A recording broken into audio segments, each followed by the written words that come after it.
de acuerdo a su localización en fracciones que reciben desde la A1C a corteza A1 hasta corteza A1, alrededor de un equipo de entonces sea 1, sea 2, sea 3, sea 4.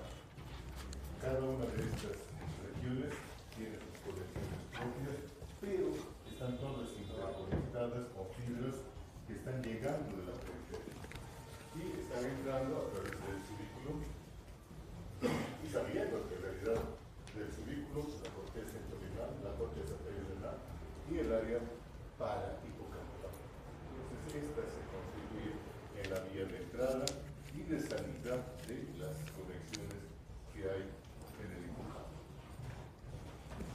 Visto así, vamos a ver qué es lo que se sabe respecto a esa estructura. Esta estructura es el centro de un anillo que fue descrito por Puppet hace ya bastante tiempo y el cual involucra primero la corteza de la región inmediatamente aledaña al cuerpo calloso. Este es el cinglo que está guiando fibras que van a ingresar a través de esta involución parahipocampal hasta el hipocampo. Esa se convierte en su vía aferente.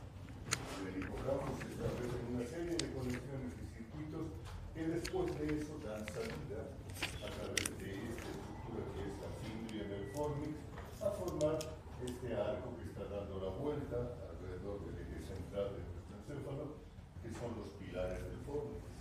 Estos pilares del fornix van a converger y van a terminar en una pequeña eminencia que está protrudiendo en la base del cerebro. Es la eminencia media, pero no está media, en realidad son dos eminencias medias, una por cada hemisferio.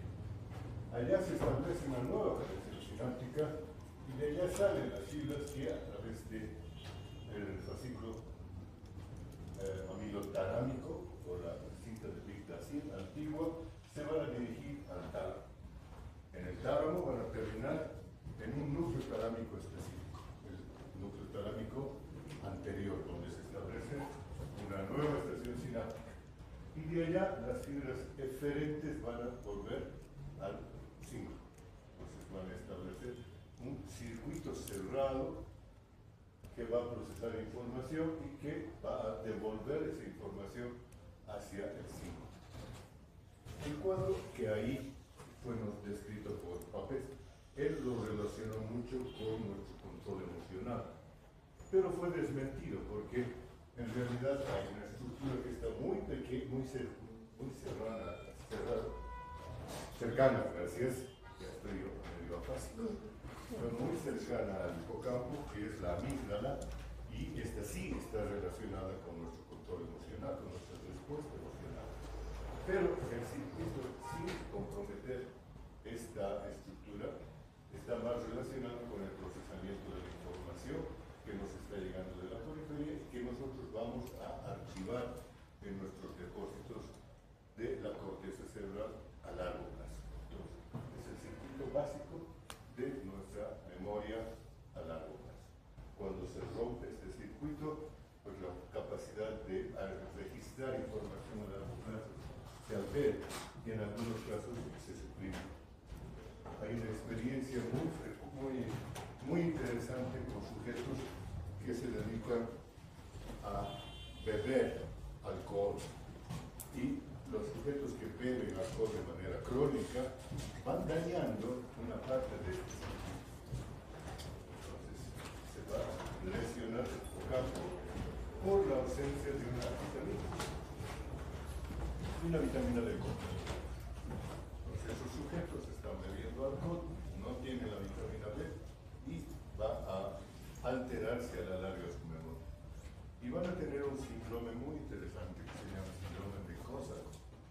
Son sujetos que no recuerdan los eventos que han vivido, pero tienen una capacidad genial de inventarse. Y ellos creen en lo que están inventando. Entonces rellenan los huecos de su memoria con fantasías. Entonces, ¿qué has hecho esta mañana? Yo he estado paseando por Nueva York, he ido en un avión y después me vuelvo y estoy aquí tranquilo. Tú lo ves a un tío en la calle que está medio tirada en un silicón, te das cuenta que eso no es verdad, porque no puede haber estado de ida y vuelta en un avión a Nueva York. Pero él les puede contar lo que ha hecho allá y les va a decir que ha sido súper interesante, que le han hablado, que le han dicho, todo una fantasía. Al cabo de un tiempo van y le preguntan qué es lo que has hecho el día de ayer, por ese mismo día, y les va a contar otras. Entonces este síndrome de Korsakoff es un síndrome muy frecuente con trastorno de la memoria que se llama trastorno de la memoria anterógrada. ¿Ustedes recuerdan? La amnesia anterógrada de este señor, HM, más o menos de ese tipo. ¿Cuál es la importancia del hecho? Que si nosotros, en épocas tempranas, en las que descubrimos en uno de nuestros pacientes ese tipo de trastornos amnésicos, lo podemos remediar, administrando simplemente complejo, las vitaminas del complejo. Entonces eso es reversible en esta etapa temprana. Cuando ya está consolidada la amnesia mucho tiempo, no va a revertir, pero tempranamente sí podemos actuar con una simple administración de vitaminas del complejo. Interesante, ¿no?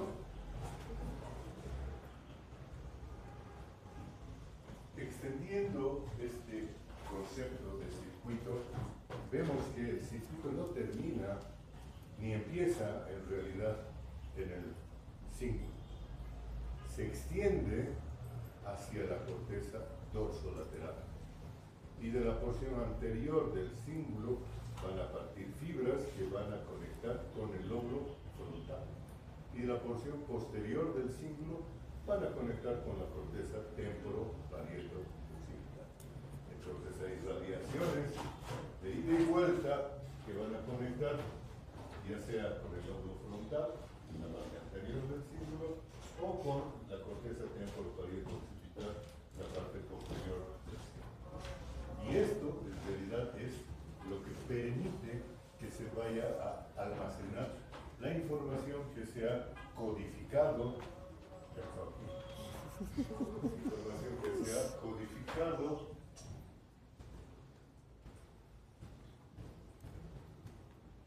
estamos perdidos. ¿Dónde está mi vida? Yo hago eso y a mí no me hace nada. Gracias.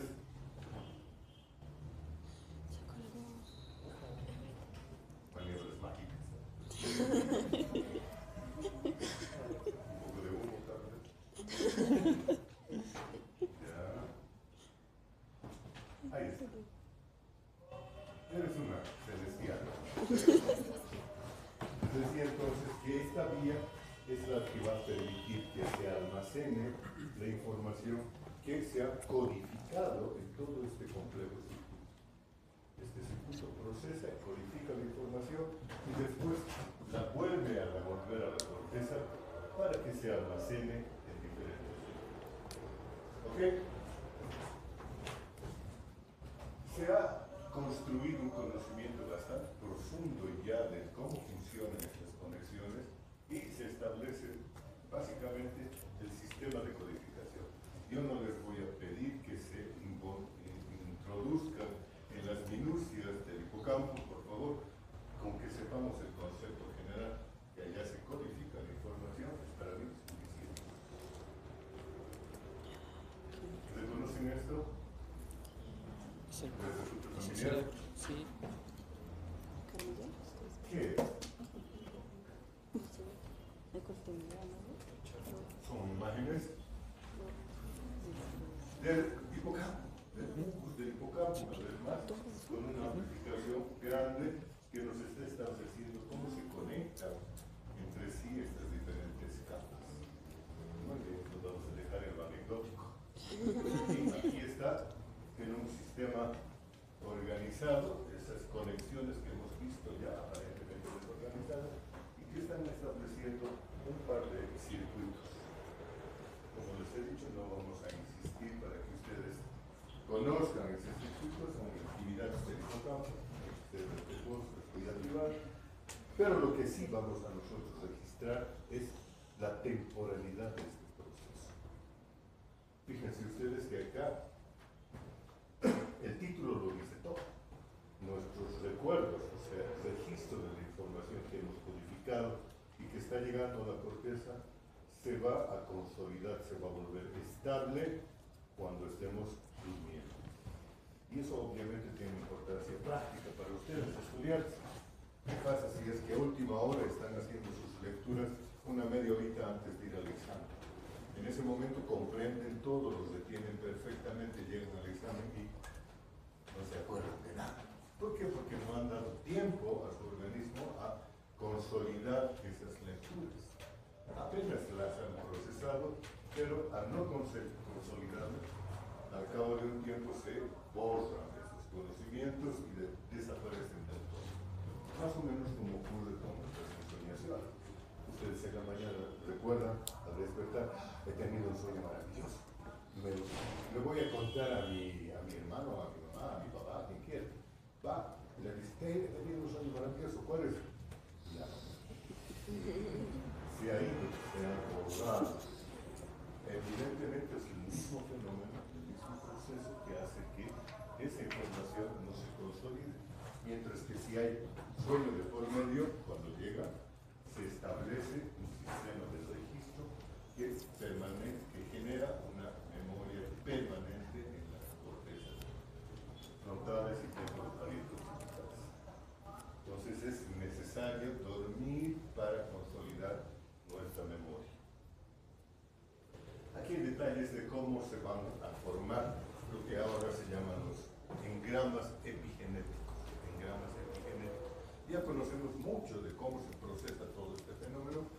En ese entonces, hace algunos años se los llamaban engramas corticales, estableciendo formas de interconexión sináptica de las neuronas corticales.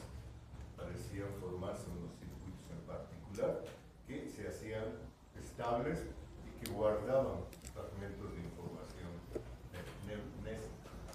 Ahora se llaman los engramas epigenéticos. ¿Por qué? Porque sabemos cómo se va a procesar en la intimidad del DNA esa información. Los epigenomas son pequeñas moléculas que están rodeando y modificando el funcionamiento de nuestro DNA. Y esas estructuras van a facilitar el funcionamiento, el desdoblamiento o la reproducción de ciertos fragmentos de nuestro código genético. Entonces, por eso se los llaman ahora engramas epigenéticos, porque modifican la forma en la que el DNA va a trabajar. Y esos son los que nos permiten, a la larga, recuperar esa información que habíamos registrado. Como les digo, eso no lo vamos a hablar.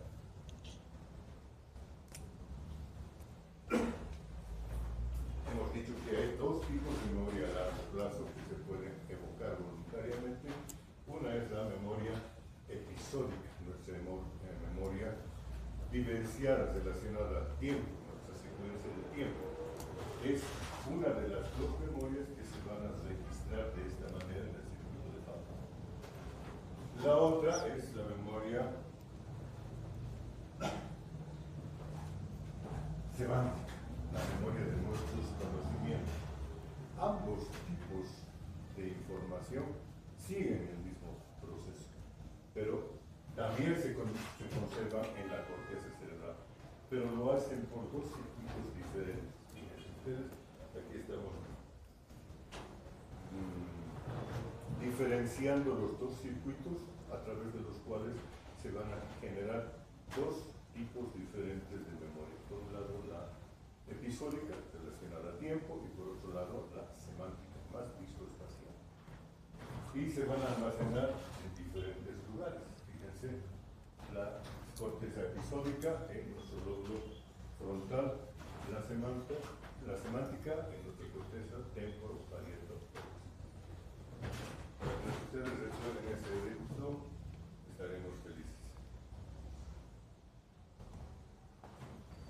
Lo que se conocía y que dio origen a mucho de desentrañar el funcionamiento de la memoria eran estas experiencias con las que trabajó nuestro premio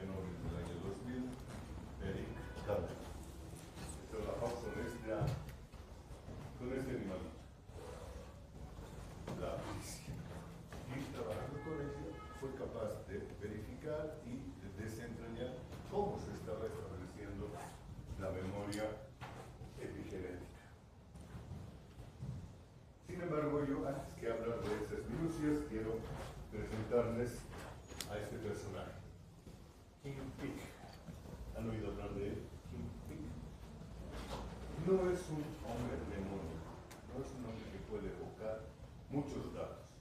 Es el hombre de la memoria. Es un sujeto con unas facultades mnésicas impresionantes. Es un sujeto que había nacido con una malformación.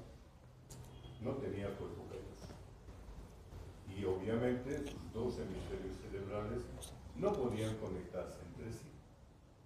Nadie sabe por qué en este sujeto se desarrollaron redes neuronales en cada uno de sus dos hemisferios cerebrales. Y esas redes neuronales podían comunicarse con el exterior por sus propios conductos sin intercambiar información entre ellos.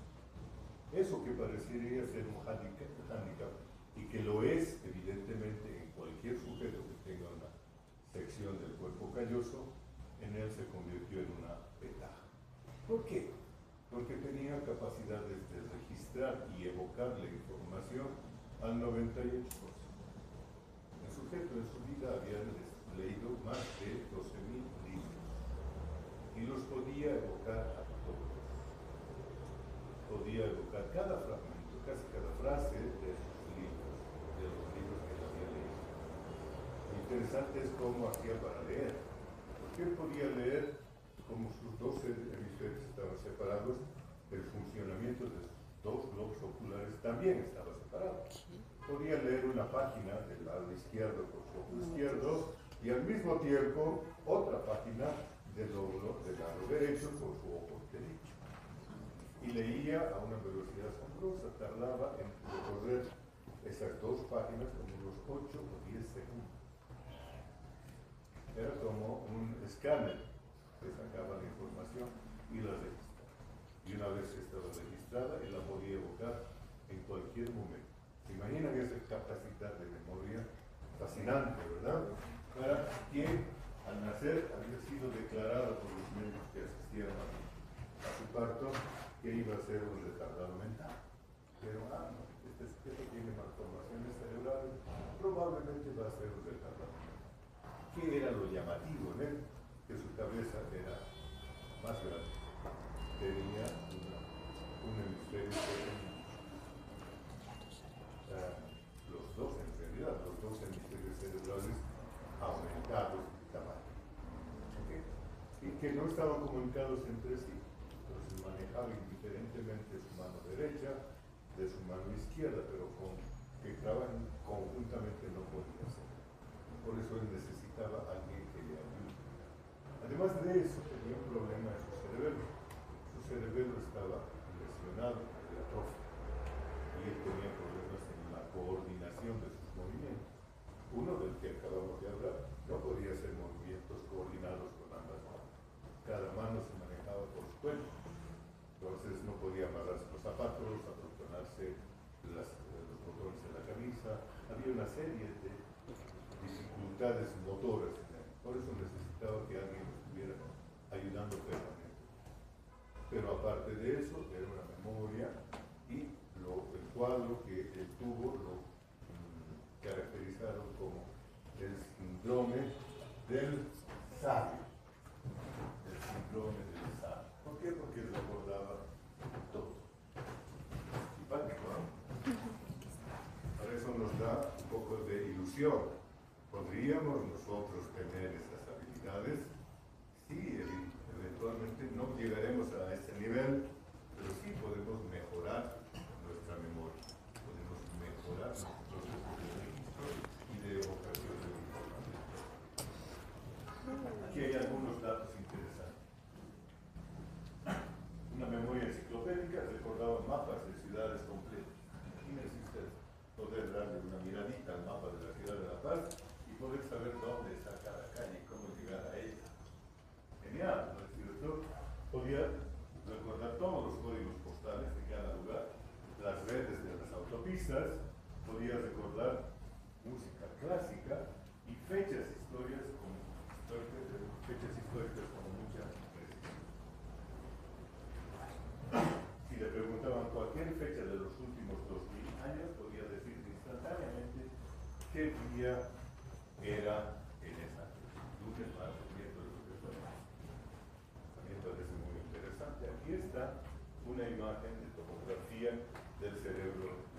Esto comparado con una vista de un cerebro normal, donde sí se nota el cuerpo calloso, la parte medial del cerebral, en este caso del lado derecho, la configuración de su cerebelo que está por ahí abajo, y fíjense cómo la misma localización del cerebro de Kim-Pick nos muestra primero una masa cerebral más voluminosa, la ausencia completa del cuerpo calloso y la atrofia del cerebro. Ahí está todo el cuadro clínico se presentado en una sola imagen. Ahí está, ya estamos dando más datos de su memoria. Recordaba el 98% de lo que leí. Nosotros habitualmente el 5 al 10%, pero el 10%, porque yo no recuerdo más del 5%. Leía 2 páginas al mismo tiempo, memorizó más de 12.000 libros, incluyendo la Biblia, las obras de Shakespeare, las enciclopedias completitas. Se daban sus libros. Y este dato me parece gracioso. Si apiláramos esos 12.000 libros, haríamos una columna de unos 36 kilómetros de alto.